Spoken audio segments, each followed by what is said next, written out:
Welcome to On the Chain. This was something that I'd seen. Let's take a look at it. It's 1 minute long, and man, there's a lot going on in here. It pretty much sums it all up. Let's put this on. Bankman-Fried. People call. Okay, hang on a second. Let's rewind this. Let's make sure the volume, Jeff, is up to speed. Let's see. Here we go. Let's go. Ready? Go.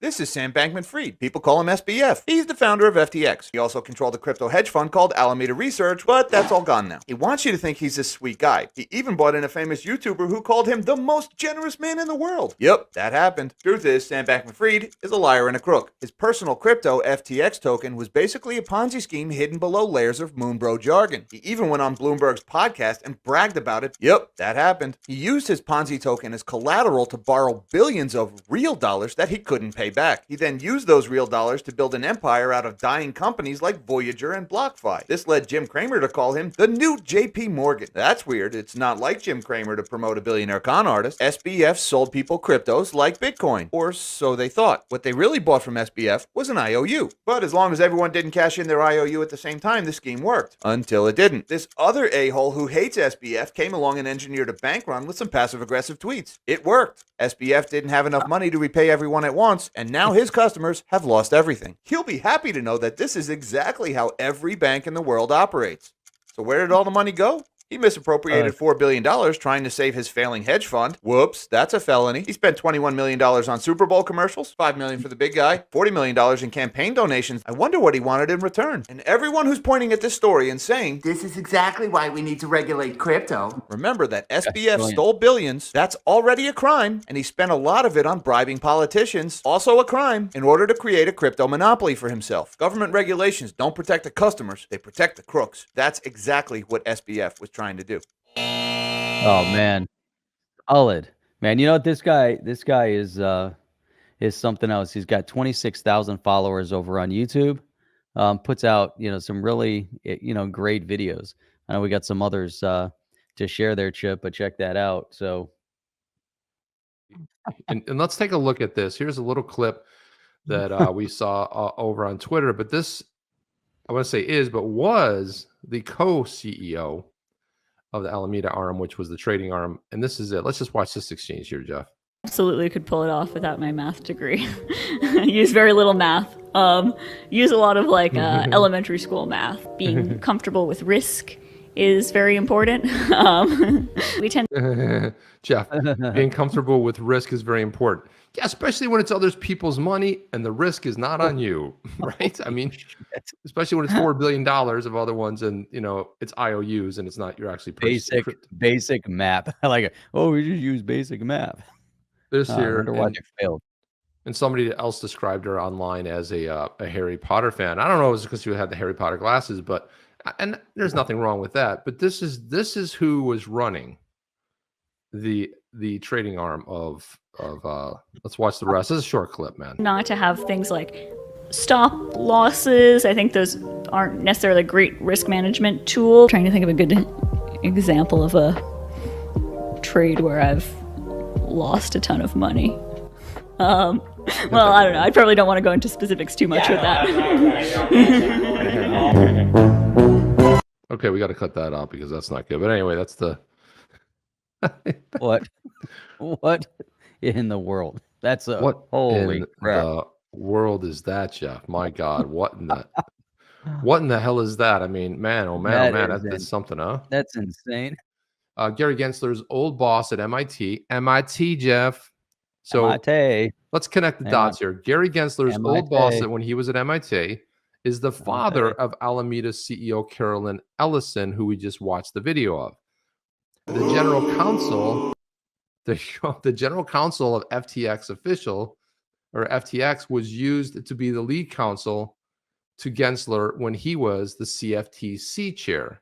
Now, I understand that most people that's a career builder when you said, well, I worked at a government regulator, right? Either CFTC, SEC, but the connection here is a little bit uncanny. So FTC's general counsel was the lead counsel for Gensler when Gensler was at the CFTC. Now, Sam Bankman-Fried's mom was Hillary's lawyer and a Democrat operative, and she also had a she had a PAC. Well, she still has it, but that donates money and does a lot of stuff. And then Sam Bankman-Fried was the number 2 Democratic donor. Number 2. He put You know like who was number 1? He put like $40 million in. $40 million in. So again, Of taking your money, people's, by the way. that's right. Of your money. Whoever's out there with FTX, your money. And I wanted to put this up here because Tom Emmer's been all over this. If you remember, Tom Emmer famously said, "A new day is coming." He said, so Gary Gensler put this on. We'll look at this clip. He said, "I'll be joining Andrew Sorkin on Squawk Box at 8 a.m. to discuss recent developments in the crypto markets." And then Tom Emmer said, "Well, that's interesting. Gary Gensler wants to run to the media while reports to my office allege he was helping Sam Bankman-Fried and FTX work on legal loopholes to obtain a regulatory monopoly."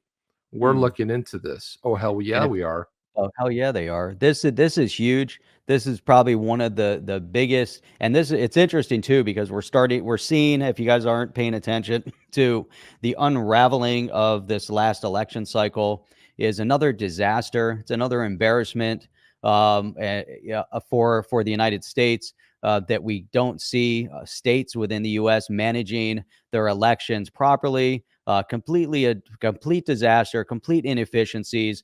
And when you have messy elections like this, obviously there's a lot of shenanigans that are taking place, and it's a pathetic view of what we're seeing, from our elected officials. Now, beyond that is what we're seeing. So we see this disaster, but the thing is, the disaster isn't just in the elections. The